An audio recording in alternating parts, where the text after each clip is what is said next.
Okay. Now we can talk. All right. This is Car Policy. So here we are. I'm Brian, and I'm with Sam, and I'm with Colin. And the three of us have been working together we started working together 12 years ago, 13, coming on 13 now. Technically, yeah. Yeah, so 12 years. And people always ask us, how do you guys, it actually always shocks people. Like, that even happened a few days ago. We were in a meeting, and as we were leaving, and we had a really great meeting, and I said, I've actually been working with these guys for 12 years. It's always surprising to anyone we say to. Yeah, because most startups, they don't do that. There's always so much turnover, and founders having issues with each other, or small teams having issues and then they're not able to fix that. So I think it's very unusual that three guys, three strong personalities are able to work together in this way for so long. I mean, we started working together 12 years ago when we were at Sixtus, and then when the company fell apart due to the embezzlement, we then restarted the company in 2017. And I didn't know Sam and Colin very well back in 2016. It was actually in 16 we started back up. And I remember I knew Colin pretty okay because we had even roommated together a little bit during the kind of the challenging years, I would say. In North Hollywood. Where we were living with it was the two of us, and then there was the bass player from Puddle of Mud. Yeah. Does anybody remember the band Puddle of Mud? What's that one song? They're touring right now. They're active. Blurry. Everything's so blurry. She Hates Me is another one. But Mike, I see, is very active, and he's out there. He's an entrepreneur too, and has a chain of restaurants called Lobster and Beer, which serve lobster and beer. And they're Weren't you a previous investor of Lobster Yes. and Beer? Yeah, when he got into it, I mean, yeah, because we had started working together again 2012, and when things didn't quite go the way that we had hoped or imagined they would, and we were kind of starting back at square one. I was bartending, you were Ubering and doing these kinds of things. I had an opening in my house. I asked Mike if it'd be okay if you would move in. He said yes. As we were all kind of piecing together the idea of maybe relaunching the startup, the show, and all these things. But he was a great. I don't even remember where I was going with that story. Where was I going with that story? Yeah, just about our roommate Mike. But I think it was that I didn't know Sam and Colin back in 2012. It was my brother that really brought them in to the company, and my brother was really close with the two of you, and my sister as well. My brother and my sister-in-law were very, very close to Colin and Sam because they all worked very closely in 2012 and 13 when I was off most of the time in India. And so when I came back and the company fell apart, I probably thought in my head I would never see these two guys again. I didn't know them very well. But then it was 2016 when I started thinking, okay, I'm going to restart the company, I'm going to bring in some new cash, had some new ideas. And it was my brother who said, if you're going to do this again, you got to do this with Colin and Sam. And why did he bring us up specifically? Do you remember? Did he have a reason for that? Yeah, because he'd been working with you guys in 12 and 13. And he goes, out of everyone that worked at the company, these two guys were the best guys. They were the best. That's really nice. No, it's obvious. And they were the hardest working guys, the most proactive guys, self-starting, and nice and easy to work with, and had high levels of integrity. And so it was always Shane that was trying to push me. So I didn't know you very well until Shane was the one that was like, oh yeah, you should, meet up with Colin or whatever. And then we ended up meeting up and ended up moved into your place. It had the Puddle of Mud, Everything's So Blurry, bassist. Era. Yeah. Wild Era. With Joko the dog. Yes. And so I got to know you during that time period, but even still, we weren't that close. I spent a lot of time to myself during that time period because I was pretty upset about what had happened. It was an overwhelming time period, and it was a tumultuous few years going from 2012 and doing all this hopeful activity and all these big contracts and things to, again, Ubering, bartending. It was very humbling. It was a transitional period, overwhelming again because of the situation we were in North Hollywood. I mean, it was like the typical LA late night kind kind of crowds in and out of that house, as you can imagine, with the musician living there. Yep. And he had kind of built it out the way he wanted it to. He was very much about the feng shui and the music and everything. So a crazy time, but that it was a time when, again, we kind of rebonded during that time over the successes of the past and what we hoped to build in the future. For the future. In fact, remember we went to that Chinese event? Yes. Where we both got dressed up. Oh, and, yes. Yes. And we tried to get the Sixtus thing going back for at least a little bit to at least feel it. At this point in time in Hollywood, there was just so much interest in finance going in and out and to and from China to America and back and forth, and production and co-production and things of that nature. So there was anyone that had any kind of touched it in any way, tangentially in any way, that were invited to this one event that we eventually got invited to. Yeah, it was cool. Very but it was weird. Yeah, always those kind of Chinese American, like cross-cultural media entertainment events, at least back in the day, they were always weird. And nobody even really usually knew why they were there. And it was kind of this throw everyone into a mix, and eventually you're going to come up with something and find things to bond over. Collaborate like on creative stuff. discussions. Can you recall why it was a little bit weird that day? I mean, I know they're all weird, but why in particular that event was so weird? I felt like total fish out of water. I mean, I had a suit on. Yeah. And I had a camera in my face and a microphone as well. Yeah, that's right. We got interviewed by that one Chinese news But station. it really have a lot to really speak. Yeah, we had. About what? Yeah, I think I was just being like, we're doing a TV show about, telling the whole story. In my head, I'm like, we're not doing this TV show. We are We'd like to. About to. broken. I'm about to get back into my Uber car tomorrow and start driving. I want to do this. Yeah, like I was so broke at this time That's so period funny. where there was one day in North Hollywood where I realized I didn't have enough money to buy the gas to drive the Uber car to then get a paycheck like a week later. Brutal. And I was sitting there going, I don't know how, because I had just run over like a nail and I had just enough money to buy gas. But because I had run over a nail and popped the tire, I had to get the tire fixed, but then I didn't have any money for gas. We lived in a pretty industrial part of town.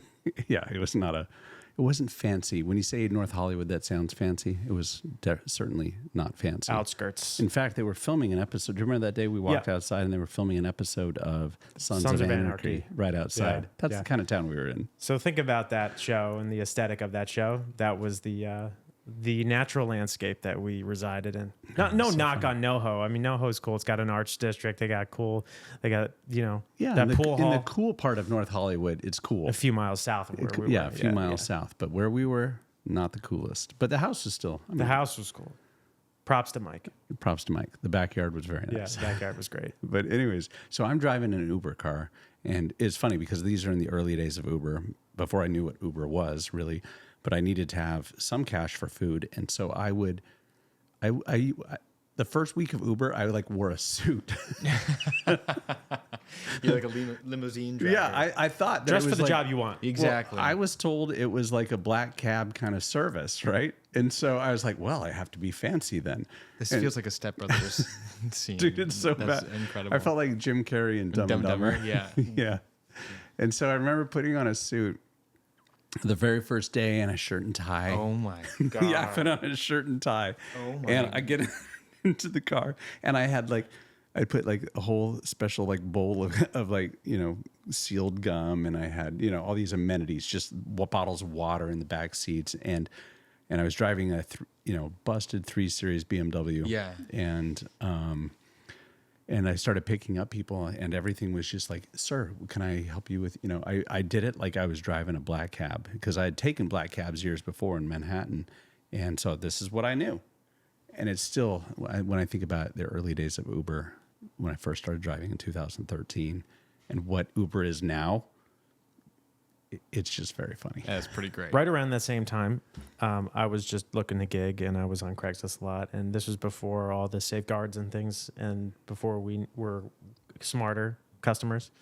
And Uber was in the new stage. I drove for Uber for 2 days. Did you really? I drove that. like a Ford Expedition, like the car we drove the other day. But it was Did you know black. this? It was No. Uber black, and so You had I had Expedition? to, and I had to. I'll get there. Yeah. I had a to wear a suit and tie, white shirt, black tie. I was young and naive. I picked it up in Glendale at an Armenian restaurant, and Wait. Wait. and I had to, Picked it up from and who? I didn't have access to the app. I was using someone else's phone, Wait. and so I did it for 2 days. This And sounds I was so like, dodgy. Were you bartending and someone was like, "Hey, you should do this"? no, I just found it on Craigslist. This was 2013 Craigslist. Oh my god. 2013 Craigslist was a pretty Yes. What was the job water description? place. Hey, so I got my phone. It was Uber. My phone. It was Uber, and it said the caveat was, you don't have to worry about using your phone. You'll take someone else's phone, and we'll just give you the money as a check when you're finished. So I did it for 2 days. That's and so at the funny. halfway through the second shift, Oh my god. I remember I Nobody's drove. lived more Hollywood experiences than this guy. That's so funny. He's lived it all. Perhaps that's true, but I drove for 2 full days. I remember halfway through the second day, I thought, man, this is just fishy.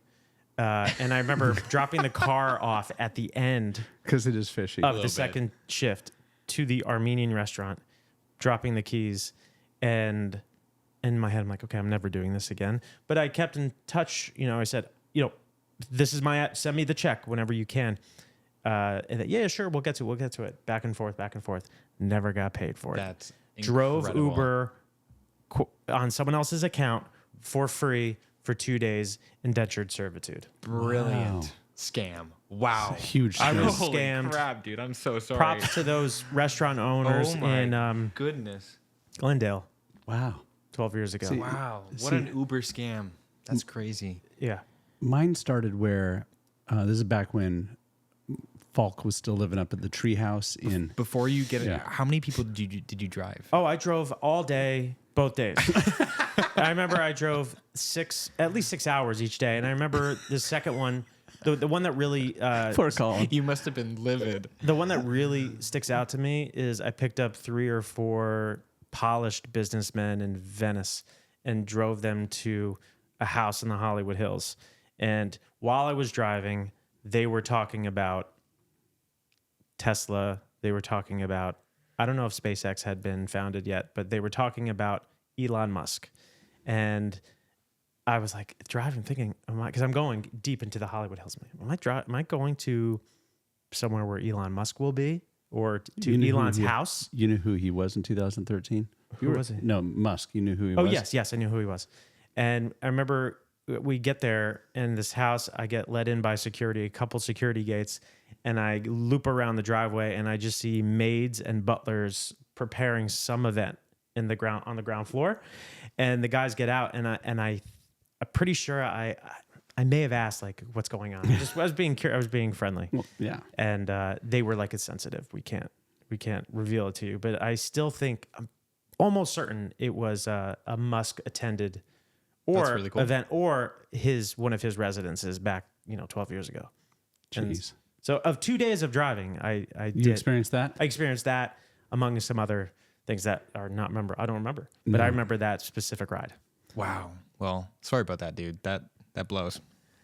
It's fine. I mean, So, to question, be in what- LA. Go ahead. What did you learn from this experience?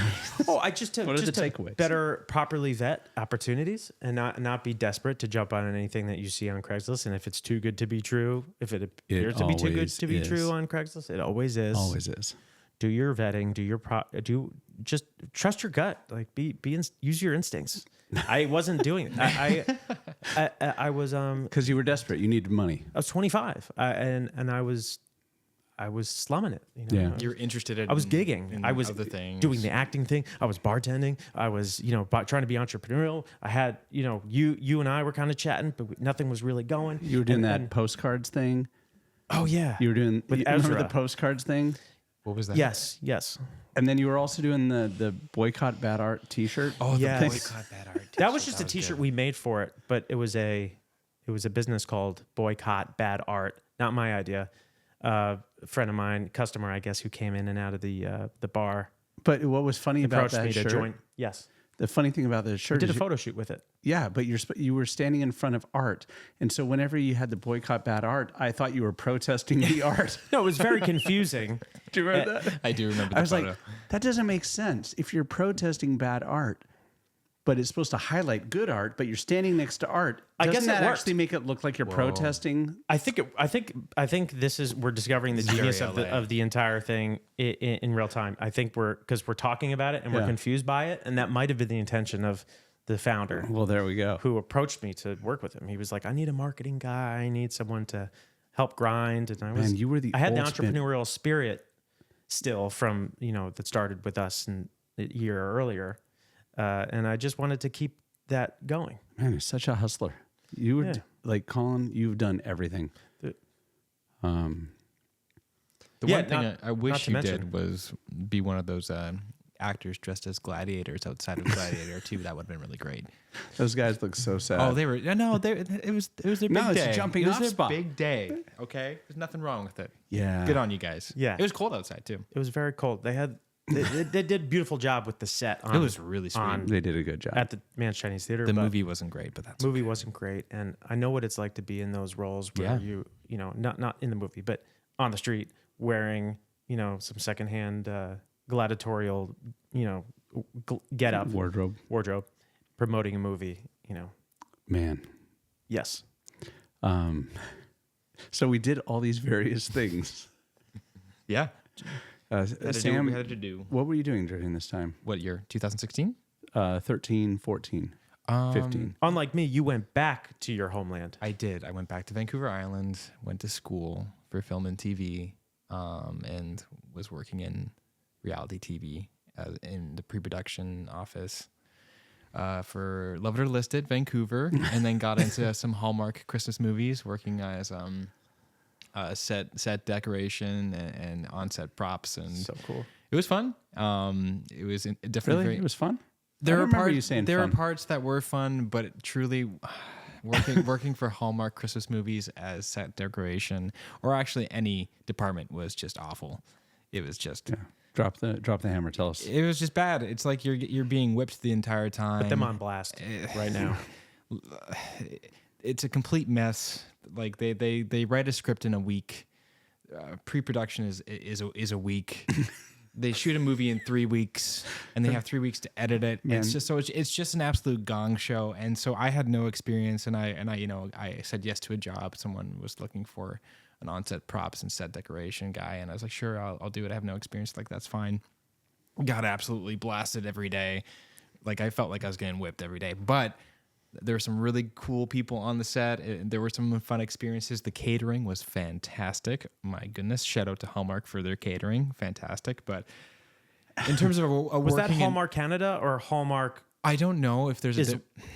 a full entity and they just branched off into Vancouver for that Feud Productions? That's a great question. I'm not too sure. But the work environment was not great. And so I remember I was working on a specific, I think it was a Christmas to Remember, and then I got an email or a text from Brian being like, "Hey, what's up, man? You want to talk?" Yeah. And then you got both Colin and I on a Zoom call. Yeah. Yeah. And we were all wearing toques at the time, and then you What's kind it- of What's that? oh What's a sorry, toque? sorry, a beanie. Oh, Is that like a Canadian beanie? Yeah, Is it's it Canadian. toque? Yeah, toque. Yeah. Oh yeah, that's right. Yeah. I know what a toque is. I learned it from you. But That'd be a yes, good name yes, for a yes. club. Mm-hmm. Yeah. But yeah, through those years, I was just going to school, and I was serving while I was going to school, and gigging during the summer, and yeah. And then- weren't you like fixing windshields too? Oh yeah, the Deco windshield repair. Yeah, that's right. Yeah, doing Nice shout some- out to them. Yeah, Yes. that was good. It's so that was good. ironic Yeah. that you'd have such a crazy atmosphere in conditions working there. Meanwhile, the product is just so Beyond so polished. subpar. It's like, and then you hear stories of like Chris Nolan just being such a pleasure to work with on set, and then his movies are. I feel like that translates to Yeah. anything you do.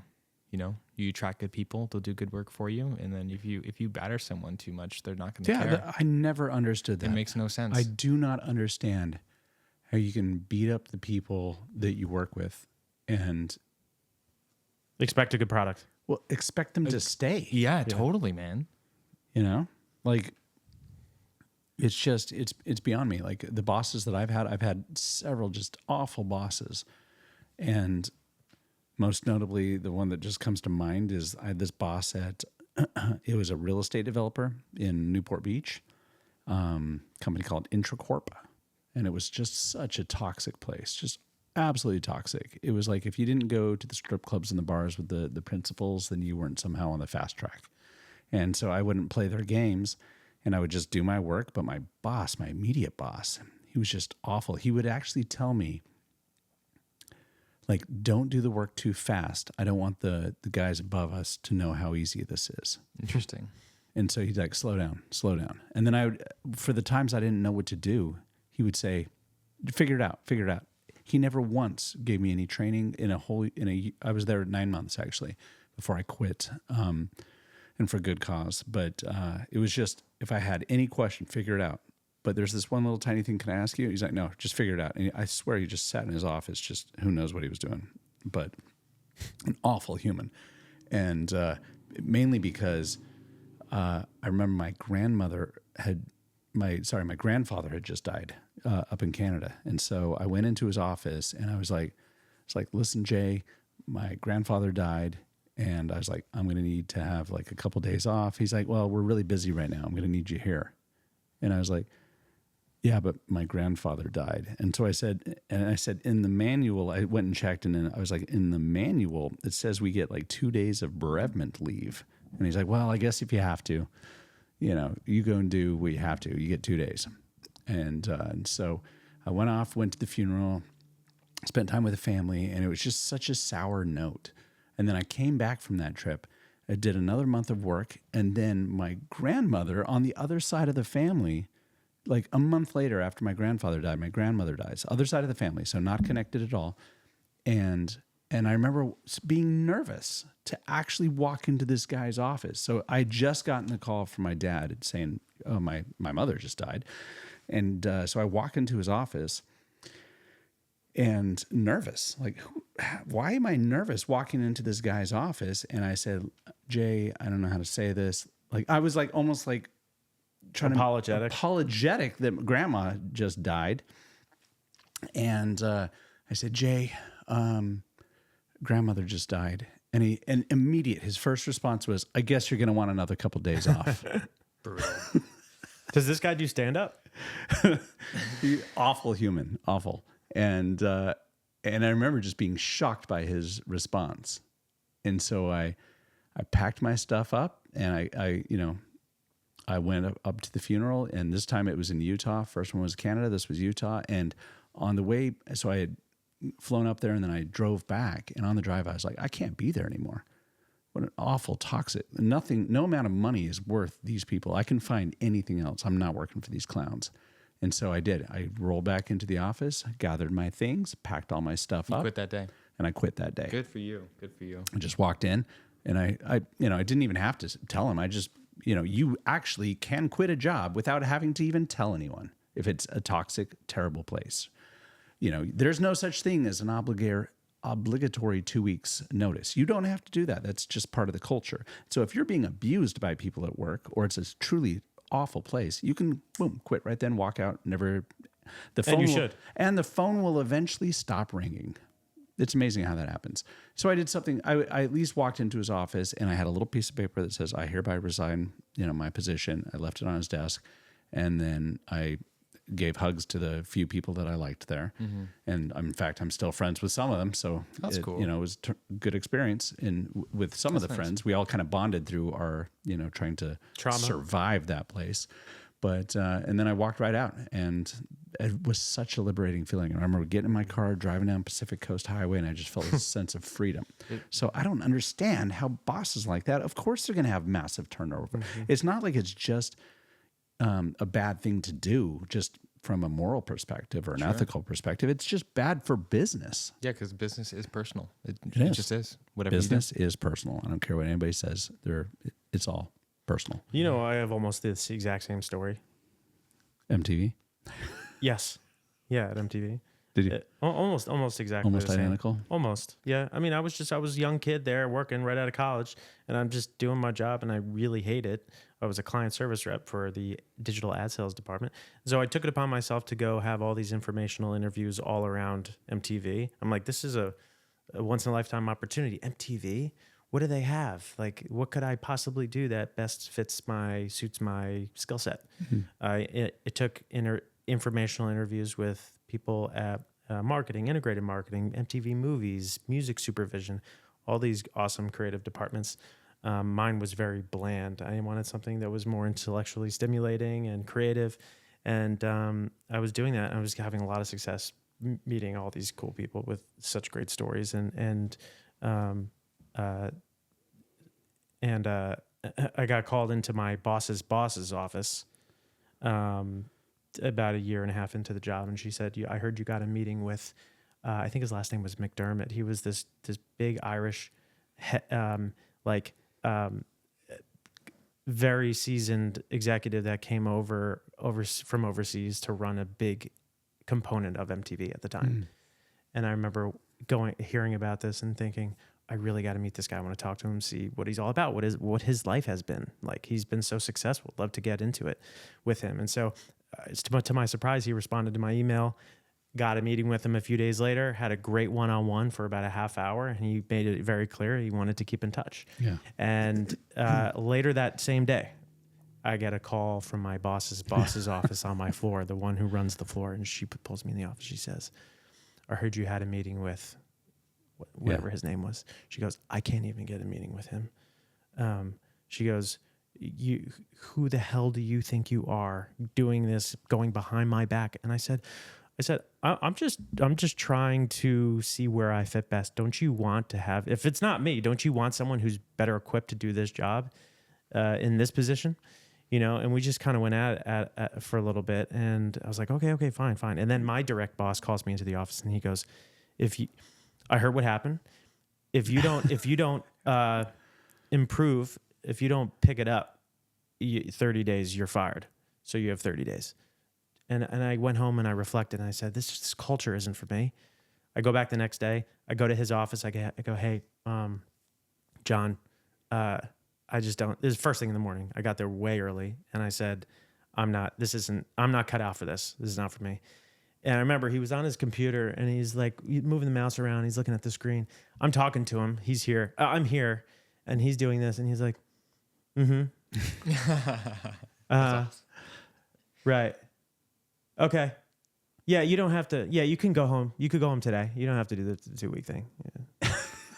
That's incredible. I love it. I love it. I said, okay.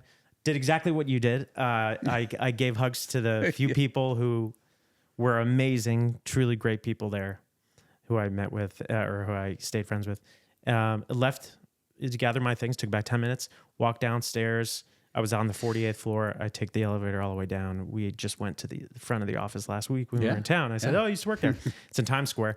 I remember getting to the ground floor, walking out, and it hadn't even struck 9 a.m. yet. And I remember turning around, looking at the building and feeling the most amount of happiness I'd felt since I graduated college, which was a year and a half earlier. It's such an elating feeling, like pure, like dopamine to the brain when you quit a bad place. It's a hard thing to do, but it's the best thing. Well, he said to me, he goes, yeah, good luck. He goes, I don't think you'll ever work in this town again. This is great. Did he say that? I love it. He goes, he's got his mouse. This is great. This feels like very Office Spacey kind of in a way. Yeah. You don't know how lucky you are. There are 1,000 guys that would do anything to be in your position, and you're just doing, good luck working in this kind of field or in this industry. In this city, you're never going to work in this town again. Yeah. And in my head, I'm just like, man, like, I remember feeling in the moment, like, there's a lot to learn here. I don't know what it is yet, but in the future, I will know. I will know. Take the themes from it, the lessons. Yeah. And it'll make me a better person because all I'm thinking is I'm free. You're the one sitting behind that desk. You're the one that got demoted to run this position.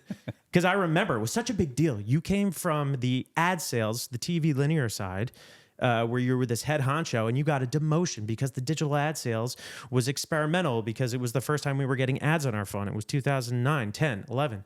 So you were sad because you got a lower role title, maybe the same salary, lower title, and your reputation was bummed and hurt. Well, I think that's and what I happens. got the I think a lot of people they're unhappy and they feel like they need to take it out on someone.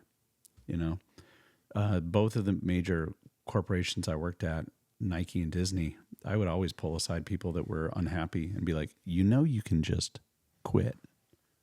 You know, like people that had horrible bosses. Even my boss at Nike had a terrible boss. And I remember telling her, I'm like, you don't have to be here. That guy is an awful person, and he's so rude to you and everyone else on the team. Like she took me out for like a one-on-one walk and to kind of talk about my career, but we ended up talking about her career the whole time. And I was like, your boss is terrible to you. Why are you still here? Like you live in fear every day. You come in here, you're scared of your boss. You should quit. And people have this feeling of like, I can't do that. Well, sometimes it's hard for people too, because like, you know, we're all single guys. We don't necessarily have families and stuff, or like, you know, responsibilities outside of ourselves. No, that's a big point. That's true. Like, you know, some people feel like, oh shoot, I'm kind of stuck because if I don't pay my bills, you know, I'm screwing my family or my other obligations. So I heard this one thing. It was like this guy talking about like when you're living in situations, and you know, when you're in a good situation, you're going to stay in that situation.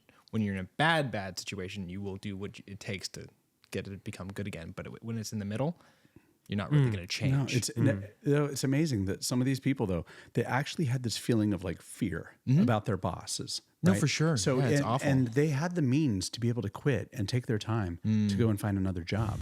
But there's a couple of feelings people have. One is, well, if I think it's an excuse personally. The big excuse you hear is, but if I quit, what are they going to do? How's the company going to, like, they're not going to find another person to do my role, or who's going to, Interesting. You know, I've built this whole thing, and if I left, like, what's going to happen? And you're like, I'm sure that Nike will survive without you. I think the company is going to be just fine. Or, you know, somebody saying like, yeah, I can't quit because like, you know, I'm supposed to get my bonus in December. And I'm like, it's February. You're going to really put up with 10, 11 more months. You're miserable out of your mind. Like, and I'm like, you're at Disney. Like there's other jobs. You have at Disney on your resume. You can go somewhere else. And so I actually encourage several people to quit both companies, or at least their roles within it, because I would see miserable people. Yeah. And I thought, why would you spend a third of your life, you know, let's say you spend a third of your life working. Why would you do that under duress or under bad, you know, working around, or especially with bad people, where like I think it's very telling that when people quit, and I felt this when I was quitting various jobs, is that you would have this sense of fear going into the office to even tell them you were quitting, you know? Yes. And so like this one person I knew at Disney who really wanted to quit, was actually scared of telling their boss that they were going to quit. And I'm like, it's like a Band-Aid. Just do it. Do you and think it's over. Do you think maybe it's a community reason, like people go into work and they don't have any other maybe social life? And No, I think it's more of getting yelled at by the boss. That could be it too, for sure. I mean, there's different elements, don't wanna right? be shamed. Not having money, whatever. But it's funny. As soon as you do the quit, and if, again, what you said is if you don't have the means and you're going to be in a dark place and you've got family Of course. and kids and whatever to support, that's a different story. Definitely. But if it's if you have, you know, at least some savings or whatever, or the ability to survive for a while, I think You got to do it. you got to do You it. got to do it. Yeah, for your own happiness, for sure. But there's very few feelings as good as walking into a bad boss's office, telling them, "I'm out of here." I've never done that. I've never done that. fun. That sounds cool. That's You have a probably cool. chance. You could do it I today. could, right now. you could do it right now. Brian, I'm done. I'm done.